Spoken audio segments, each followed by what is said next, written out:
The death toll from a catastrophic Russian missile strike on an apartment building in the central Ukrainian city of Dnipro grew to 40 on Monday, as Western nations expanded their efforts to combat Moscow's war machine. The rocket attack on a 9-story residential tower killed at least 3 children and wounded at least 77 people, Ukraine's State Emergency Service said Monday night local time. Another 25 people were still reported missing, 2 days after the Saturday strike. The attack leveled the building, turning it into a tragic tangle of debris that gushed smoke as rescuers scoured for survivors. It was one of the deadliest moments yet in a months-long Russian air campaign that has targeted cities far from the bruising battles in Ukraine's east. And it came as Britain prepared to send an expansive bundle of weaponry and battle tanks to Ukraine, a significant move that Ukraine hopes will inspire other nations to follow suit. The West has so far broadly balked at providing precious tanks to the invaded nation, wary of escalating the conflict.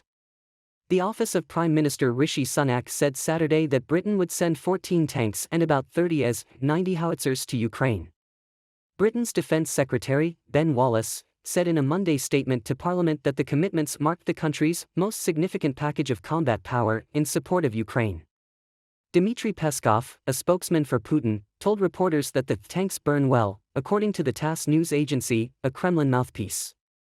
The US, meanwhile, started new combat training of Ukrainian forces in Germany over the weekend, General Mark Milley, chairman of the Joint Chiefs of Staff, said on a trip to Europe, according to the Associated Press. The war has sometimes faded from Western front pages across nearly 11 grinding months, and public support for European and American investments has appeared to drop. But Putin has continued to inflict intense suffering on Ukraine's citizens, bombarding power facilities and plunging cities into darkness this winter.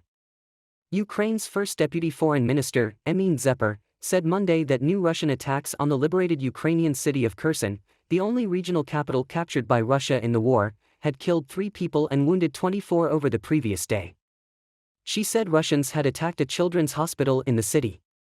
Kherson, which had a pre-war population of around 280,000, was seized by the Russian army last March and then recovered by the Ukrainian military in November. As the Russian forces have reeled on the battlefield, losing much of the land they gobbled up in the early weeks of the war, Putin has responded with his campaign to pulverize Ukraine's infrastructure. The attack on Dnipro proved especially painful. On Twitter, Zepper posted heartrending images of victims, including of a 15-year-old class president and ballroom dancer said to have died in the strike. Ukraine's President Volodymyr Zelensky said the attack on Dnipro underscored how important it is to coordinate our efforts, and described the British investment of Challenger 2 tanks as exactly what his country needs.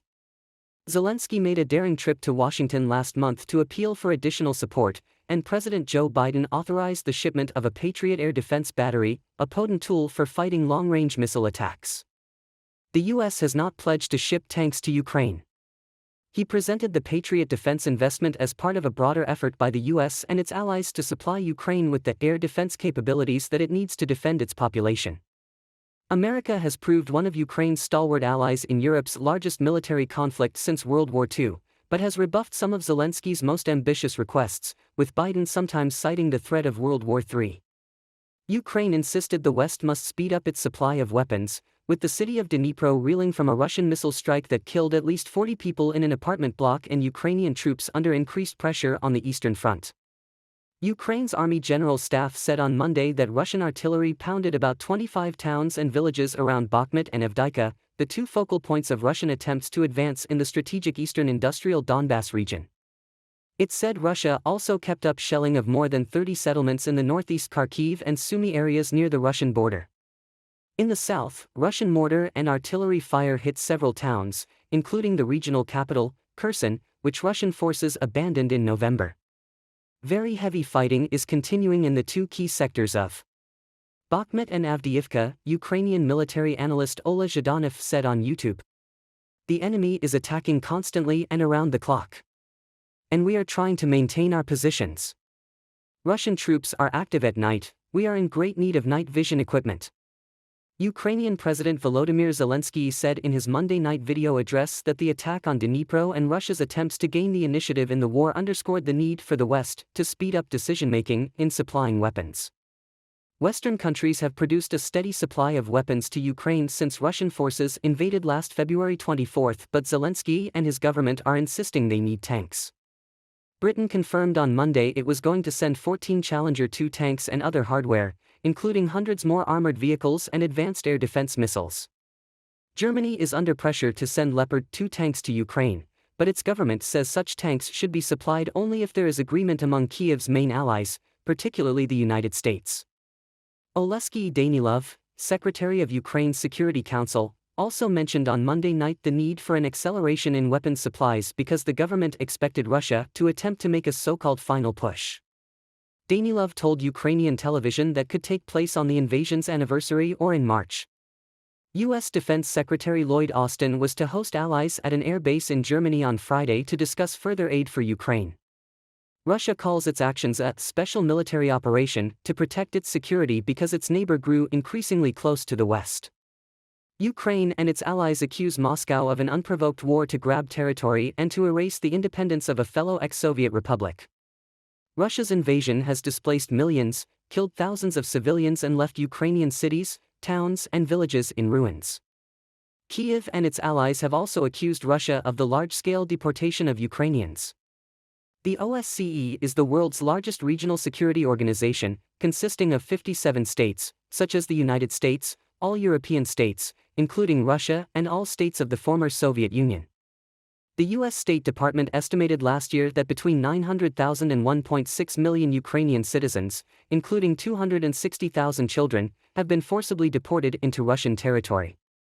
Russia denies deportations and says those arriving are war refugees.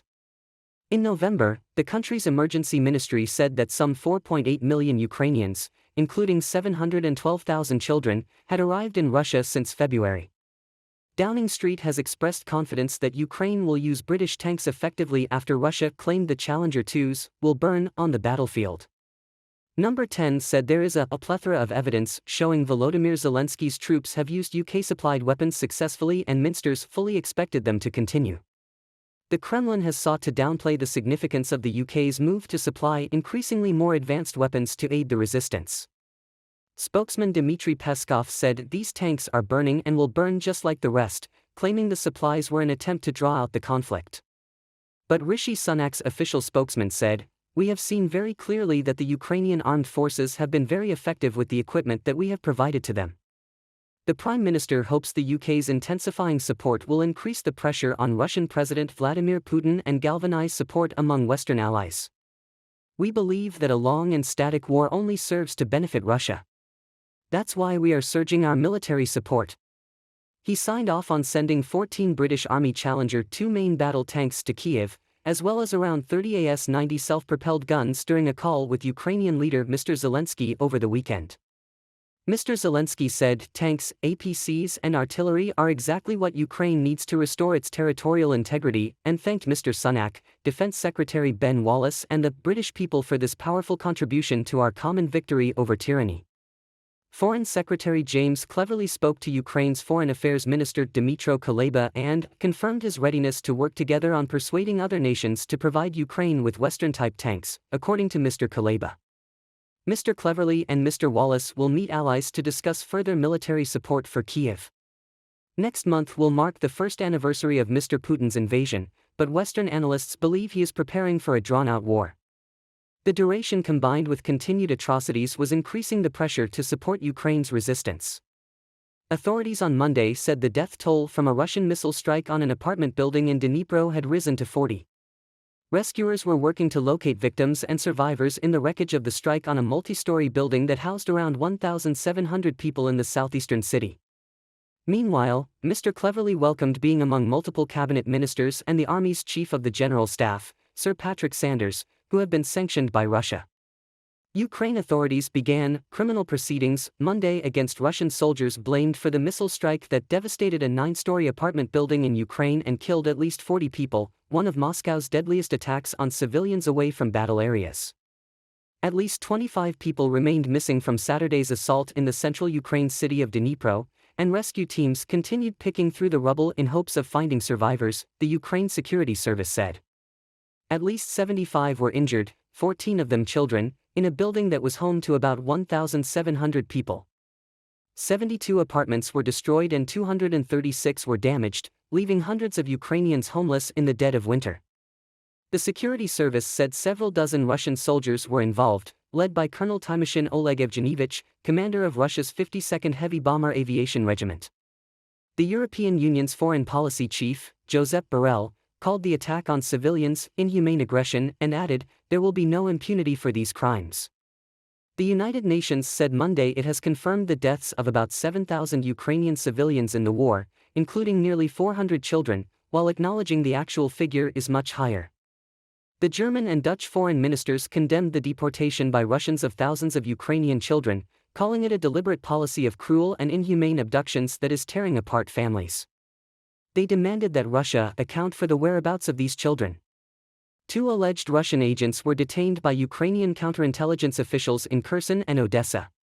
According to investigators, the detainees revealed the secret bases of Ukraine forces in Kherson to the Russians during the occupation of the city.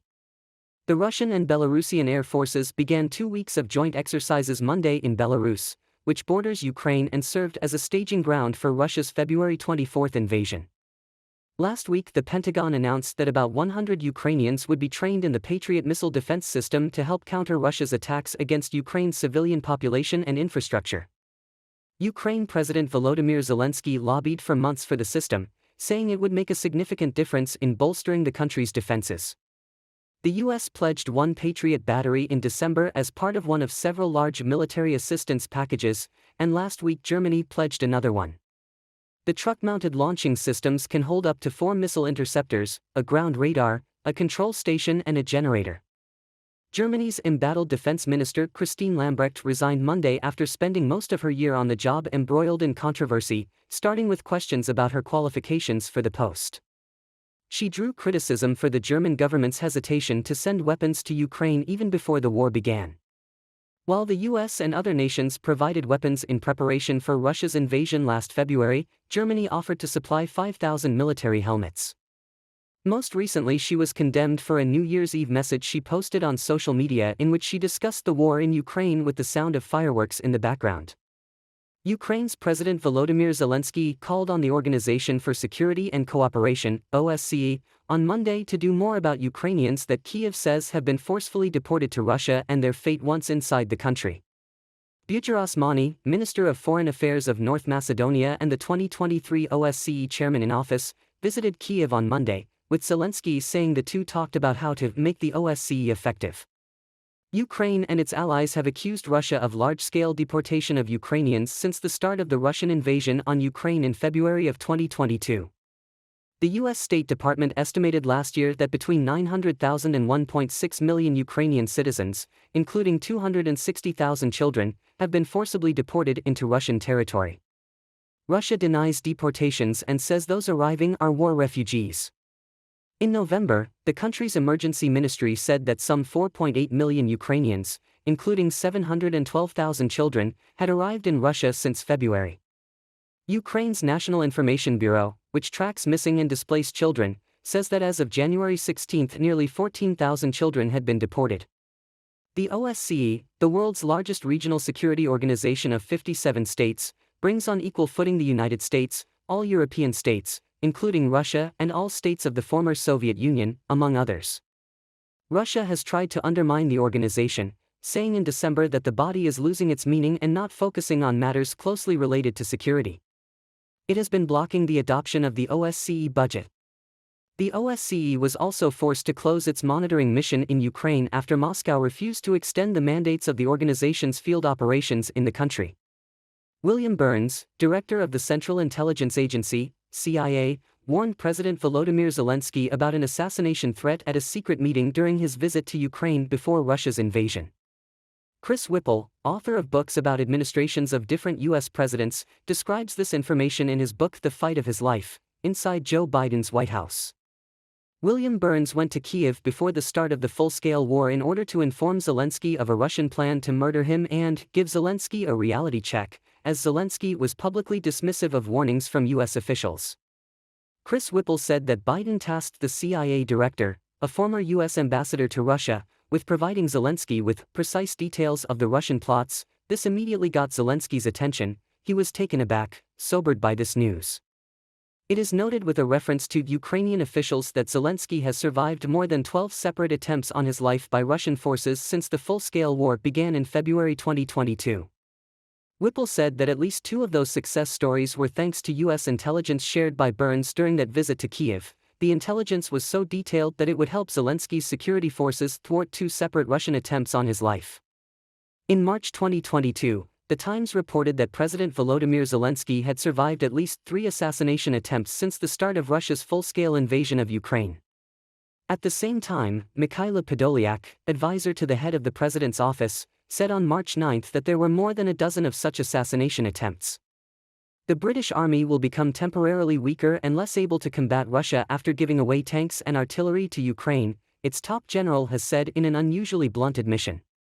General Sir Patrick Sanders told his troops that the decision to help the Ukrainian military defeat Vladimir Putin's invasion would make the UK safer. Wars are won and lost on land, the Chief of the General Staff said in his statement, which was issued after Ben Wallace, the Defence Secretary, confirmed to Parliament on Monday that the UK would be sending 14 Challenger 2 tanks as well as artillery guns to Ukraine as part of a significant new package of military support. He said the UK pledge would encourage other allies to follow suit with more battle-winning weapons in greater numbers. Rishi Sunak's government is refreshing a sweeping review of UK defence and security with the army in need of billions of pounds more in funding to fulfil plans to transform with upgraded tanks and artillery as well invest in vital weapons such as long-range missiles and air defence systems. But the Prime Minister has yet to commit even to maintaining defence spending flat in real terms, when the impact of inflation is taken into account. It is vital that we restore and enhance the Army's warfighting capability at pace to reinforce our combat credibility and retain our position as the leading European ally in NATO, General Sanders said. The government is committed to a modernized army that has learnt the lessons of the war in Ukraine and emerges from a period of accelerated investment more lethal, more survivable and able to fight more effectively as part of a joint force. Besides Yermak, the meeting was attended by U.S. Ambassador to Ukraine Bridget Brink, head of Ukraine's energy operator Ukrenergo Volodymyr Kudrytsky, and senior military leadership. Yermak briefed Sherman on the situation on the battlefield and Ukraine in general, and thanked the United States for its continued assistance. Ukrainian military commanders, in turn, outlined equipment needs they hope will be addressed in future U.S. military aid packages. In particular, the U.S. delegation was briefed on Ukraine's air defense effectiveness against the January 14 Russian airstrikes. Participants also discussed the efforts to restore Ukraine's power grid and generation capacity in the face of continued Russian attacks. Sherman also had a meeting with Ukrainian PM Denis Shmyhal, largely focused on U.S. economic assistance to Kyiv and the ways of helping Ukraine repair its energy sector. On January 6, the United States announced another $3 billion in security assistance to Ukraine, including the transfer of 50 Bradley infantry fighting vehicles, 18 M109A6 Paladin self-propelled howitzers, and RIM-7C Sparrow guided missiles. The Kremlin said on Monday that tanks Britain plans to send to Ukraine will burn, warning the West that supplying a new round of more advanced weapons to Ukraine would not change the outcome of the war. Since President Vladimir Putin ordered troops into Ukraine on February 24, the United States and its allies have given tens of billions of dollars worth of weaponry including rocket systems, drones, armored vehicles and communications systems. Britain said on Saturday it would send 14 of its Challenger 2 main battle tanks as well as other advanced artillery support in the coming weeks.